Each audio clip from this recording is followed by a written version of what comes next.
आता बघूया पुढची बातमी। इंग्रजी माध्यमाच्या वाढत्या प्रभावामुळे मराठी शाळांमध्ये विद्यार्थ्यांची संख्या कमी होताना आपण नेहमीच बघतोय।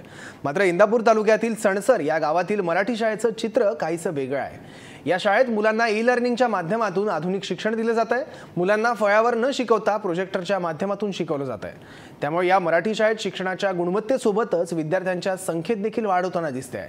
सणसर विकास मंचाच्या माध्यमातून या शाळेच्या विकासासाठी तब्बल 31 लाख गोळा करण्यात आले आहेत। या पैशांमधून ग्रामस्थ आणि शिक्षकांच्या प्रयत्नांमधून हा डिजिटल कायापालट करण्यात येतोय।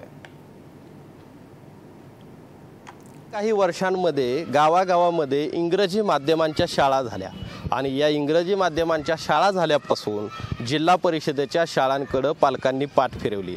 अर्थातच याच्यावर शिक्का पडला तर ते या शाळांच्या गुणवत्तेचा। सणसर विकास मंचचे काही प्रतिनिधी आपल्याबरोबर आहेत, आपण त्यांच्याशी बोलणार आहोत।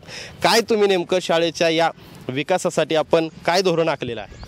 शासनाकडून मिळत असणारा अपुरा निधी अगदी 11-12 हजार रुपयात एक वर्ष इतक्या वर्गांनी चालवायचा आणि साधील वगैरे इतर सर्व भौतिक सुविधा ह्या कशा भागवायच्या म्हणून आम्ही सर्व ग्रामस्थ तरुण एकत्र आलो आणि आमच्या ग्रामस्थांकडून लोकवर्गणीतून आम्ही या शाळेसाठी काम करण्याचं ठरवलं। 17 जुलै 2016 रोजी हा विकास मंच सर्व युवकांनी सणसरच्या येऊन एकत्र स्थापन केला आणि त्या ठिकाणी बदल करत असताना आम्ही शाळेमध्ये असणाऱ्या ज्या लागणाऱ्या सुविधा आहेत, ज्या खाजगी शाळांमध्ये दिल्या जातात आणि झेडपी शाळेमध्ये नसतात, अशा सुविधा आम्ही त्या ठिकाणी खेळासाठी लागणारे साहित्य असेल किंवा ई-लर्निंग प्रोजेक्टर असेल, त्यामध्ये LCD असेल, आता नवीनच बायोमॅट्रिकसुद्धा आम्ही मागच्या महिन्यामध्ये बसवलेलं आहे। अशा पद्धतीने आम्ही सुविधा केलेल्या आहेत।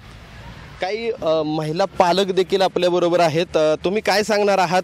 आज तुमचा विद्यार्थी इथं आहे, या शाळेमध्ये आणि इंग्लिश मीडियमच्या शाळांमध्ये काय फरक वाटतो तुम्हाला?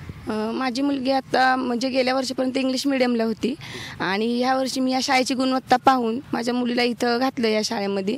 आणि जी फॅसिलिटी इंग्लिश मीडियमला असती म्हणजे तिथं फी पण भरपूर असायची, 30,000 फी असायची आणि ह्या शाळेमध्ये 1 रुपयाही न घेता खूप चांगल्या दर्जाचं शिक्षण मिळतं मुलांना इथं। या शाळेच्या मुख्याध्यापिका देखील आपल्याबरोबर आहेत, आपण त्यांना देखील विचारणार आहोत। ग्रामस्थांचं सहकार्य मिळालं तर आणि शिक्षक आणि ग्रामस्थ एकत्र आले तर काय बदल होऊ शकतात, तुम्हाला काय जाणवतं?